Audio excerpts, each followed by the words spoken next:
Welcome to a series of videos on using GitHub. So I'm going to assume that, let me back up. I'm going to assume that you've used this process to create a GitHub account, and I'm going to go ahead and sign in with my account. Well, this isn't my account, it's an account I made up for making demo videos.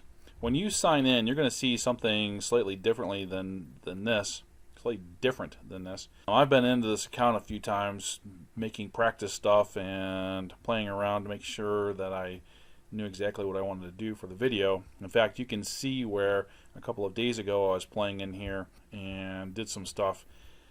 GitHub keeps track of all the things that you do, so it always has a timeline of the actions that you take. It's one of the powers of GitHub, because you can track actions that you've made or somebody that you're collaborating with. GitHub is great for collaboration, and then you can see these things. You can also take changes back.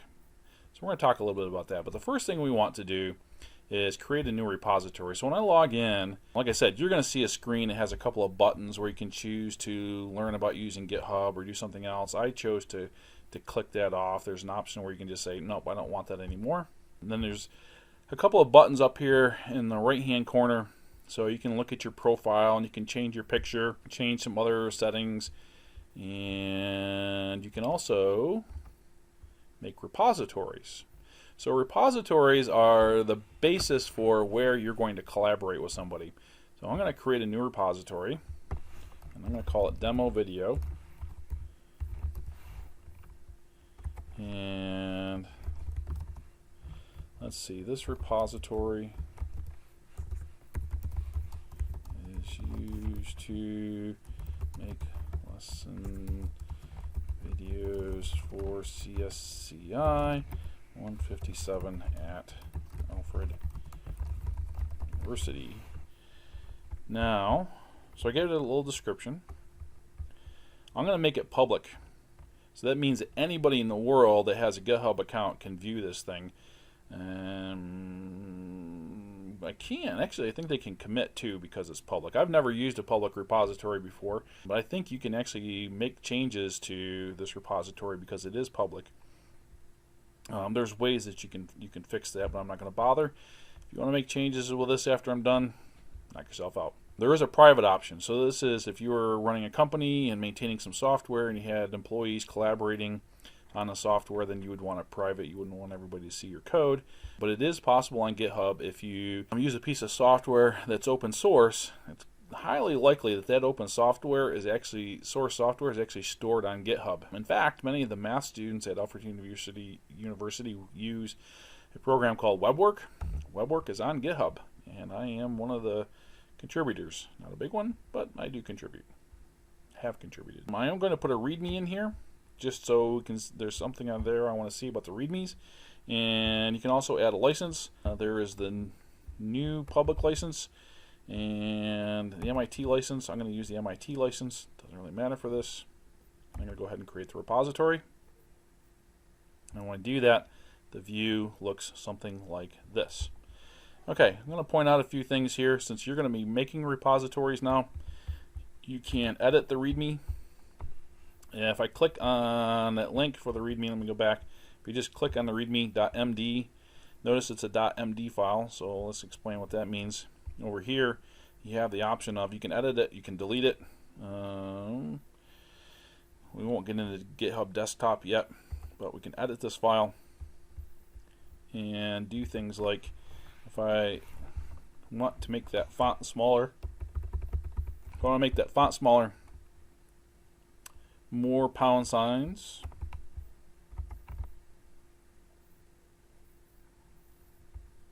So now notice how small that font is. So there's a markdown language actually that you can change the appearance of anything with a .md. I'm not going to go into a lot of detail on that. It's not something that's important, so we'll just leave that alone. Alright, now actually we've made some changes here. So we have made several commits. I'm going to make another commit actually, because notice it doesn't say save. Notice it says commit. So I'm going to add some line breaks. This is actually using HTML. That's the way to put in a new line. So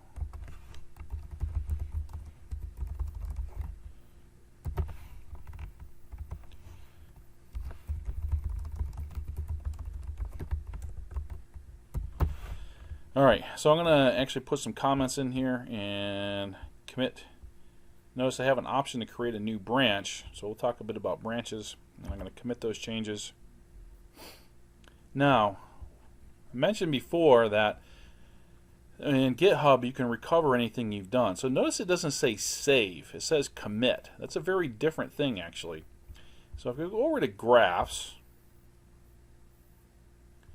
so this is a graph of my activity here over the last few days. But one of the things I can do is look at the network graph.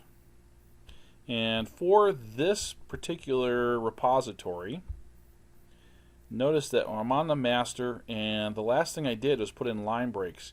But before that, that's where I changed back to the 1 pound sign. This is where I had the, I don't know what it was, 5 or 6 pound signs. And this is the original initial commit. So you can view these things. So we've had 2 changed files going by that timeline. This is the initial license. That hasn't changed a bit. And then I can go back and I can view the initial README. It look like this. And then if I want, I can go back and maybe I want to look at this version without line breaks. And so you can see where in this README I've made changes where I've deleted all these pound signs and it's gone back to this. So this is actually what's called a diff. This shows the difference between this and the previous commit. We went from this to this. This line didn't change.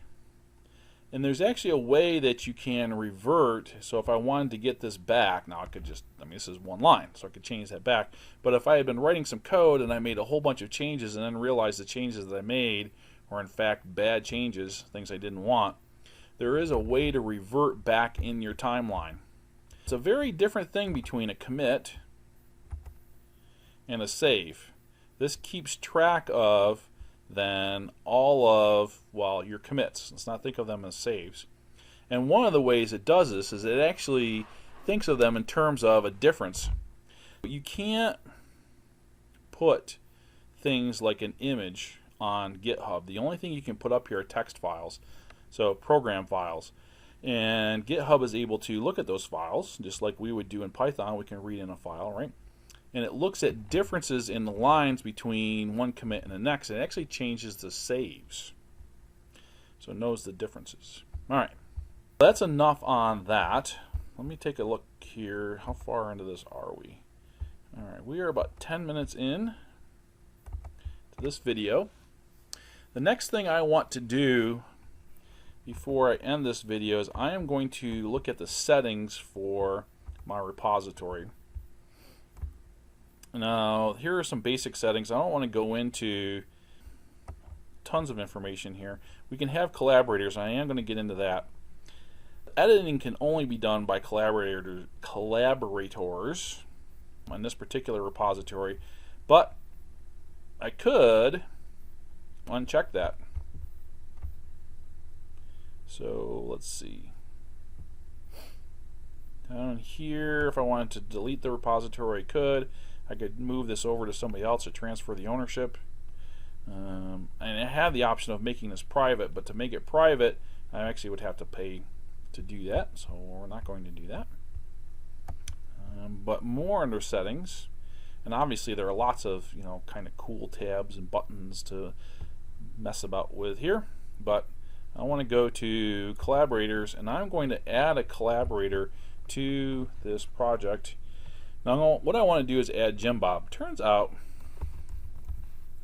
that the name Jim Bob was taken, so I actually couldn't call my other guy Jim Bob, so I had to say why for the love of Mike is Jim Bob taken. And now there's somebody out there that's going to be wondering why the name "Why for the Love of Mike" is Jim Bob taken. So then it would be like ×2 or something. Anyways, I'm going to add them as a collaborator to there. Now this is what I wanted to have happen. So I have an email account, darwinspam@gmail, set up for that user. Why for the love of Mike is Jim Bob taken? And I just got an email saying, hey, you've been invited to collaborate on GitHub. Now what I'm going to do is I'm going to pause the video. I don't want you to see all my email accounts. I'm going to pause the video, and I'm going to go in and I am going to go through that email, and then we're going to be a collaborator. Okay, so this is the email that I got. It's just an invitation, and I can go view the invitation. And when I do this,